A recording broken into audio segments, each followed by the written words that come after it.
और ये भी इत्तला थी चट्टा साहब कि जो बैरूनी इन्वेस्टर्स हैं, बड़ी पावर कंपनीज हैं इंटरनेशनल, उन्हें भी रोका गया है। ये कोर्ट स्टे जो है वो रुकावट बन रहा है इन्वेस्टमेंट की वजह से। है ना, वो इन हालात में क्यों आएंगे वो?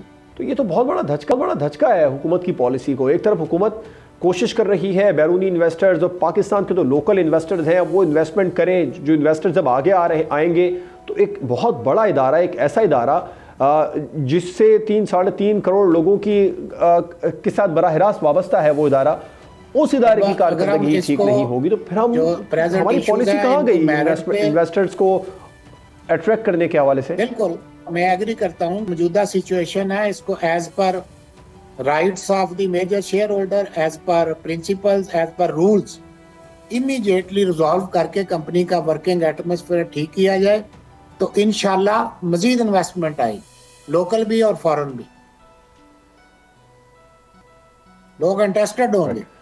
कई लोग राब्ता करते हैं, मेरे से फोन पे बात करते हैं, पर इसका शेयर किधर को जा रहा है, उसका शेयर भी तो फिर डाउन जाता है ना। यही एक बड़ी वजह है जो 12% शेयर होल्डर्स के इलेक्ट्रिक के इंतजामी उमूर पर काबिज हैं, गैर कानूनी कब्जा करके बैठे हैं और फिर ऊपर से स्टे भी उन्होंने ले रखा है। यही वजह है जो मुकामी सरमायाकार, गैर मुल्की सरमायाकार अब दिलचस्पी ही नहीं ले रहे हैं कि इलेक्ट्रिक में क्यों आएंगे। वो जब डेली देखे मीडिया अब तो कितना एक्सपैंड है, हर चीज सामने आ जाती है 1 घंटे 2 मिनट के बाद। सबसे जो अच्छी बात उसमें नहीं, फाइनेंशियल टाइम्स ने रिपोर्ट नहीं दी है सर, पूरी चार्ज शीट दी है। वो चार्ज शीट हुकूमत के लोगों तक, मुतालिका हुकाम तक भी यकीनी तौर पर पहुंची चाहिए।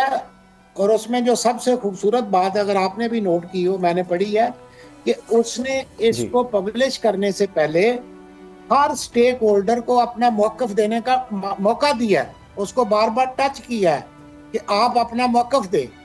और उसमें वही फिक्रा मुझे बहुत टच उसने मतलब डिप्रेस किया या हर्ट किया कि जी 100 साल भी मुकदमा चलता रहे तो खैर है। ये एक रियल प्रोफेशनल की लैंग्वेज नहीं हो सकती, किसी सेठ की तो हो सकती है। अच्छा, आम शहरियों के बहुत सारे मसाइल हैं। ये जो बिल्स का मामला है, बहुत सारे शहरी ये भी कहते हैं कि हम बिल्स पे कर देते हैं, उसके बावजूद भी भारी भरकम बिल दोबारा से मौसूल उनको हो जाता है, कुछ सुनवाई नहीं हो रही है। ये जो 12% शेयर होल्डर इदारे पर काबिज हैं, क्या इन्हें इस बात का इदराक है? देखें, वही बात है कि जो शेयर होल्डर है, मेरी जो स्टडी है या मेरी जो रिपोर्ट है, they are practically not involved in the management of K Electric. वो तो कहीं बैठे हुए हैं, ठीक है ना। तो वो जो आप कह रहे हैं, जो मुझे उससे समझ आई है, वो तो डिटेक्शन ही हो सकती है। जो फाइन वगैरह करते हैं उसकी पिछले दिनों नेब्रा ने एक स्टडी भी की है, रिकॉर्ड पे है, ओवर बिलिंग जिसको कहते हैं आम अल्फाज में। वो भी काफी सीरियस थी रिपोर्ट। ये इतनी सीरियस रिपोर्ट सामने आ रही हैं, स्पेशली अगर हम बात करें तो जो के इलेक्ट्रिक की कारकर्दगी है, मायूस कुन कारकर्दगी, ये डिस्ट्रीब्यूटर्स जो हैं वो परेशान हैं।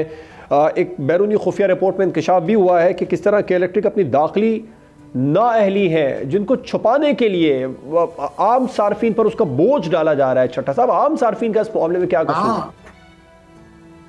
तो यही कसूर है ना कि right man for the right job, जिसका शेयर बनता है उसको काम करने दो। और हम तो गारंटी दे रहे हैं कि बहुत जल्द आपको अच्छे रिजल्ट सामने आएंगे। सब्सक्राइब करें और बेल दबाएं ताकि कोई खबर रह न जाए।